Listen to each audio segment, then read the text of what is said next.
Thanks for being here. Families have had to make some tough sacrifices to tighten their belts this year to focus on their priorities.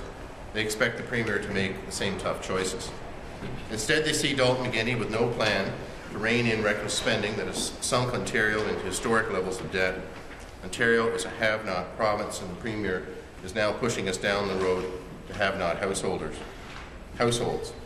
It's clear the priorities of everyday families are no longer on the Premier's radar. Case in point, the McGuinty government has put off tabling its annual fall economic update to the very last minute this year. Dalton McGuinty is legislatively required to file the government's mid-year fiscal update this Monday, or at the very least, explain to Ontario families why he failed to meet the deadline. It's clear Dalton McGuinty's economic experiments are off the rails, and he's afraid to show Ontario families how bad the damage is. He promised the HST tax grab would create jobs.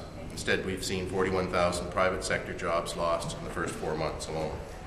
His expensive energy experiments, like the sweetheart Samsung deal, were supposed to create a new economy. In reality, they will raise family hydro bills by $732 a year. His signature spending restraint policy, a so-called wage freeze, has done nothing to curb hikes in public sector contracts that the private sector cannot afford. The Finance Minister typically delivers his fall economic update in mid-October.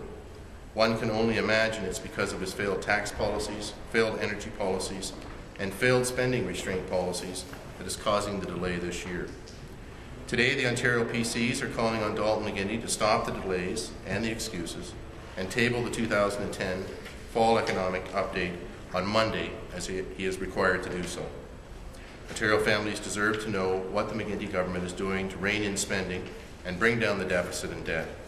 They deserve a government that is as committed to managing the provincial budget as families manage their own budgets.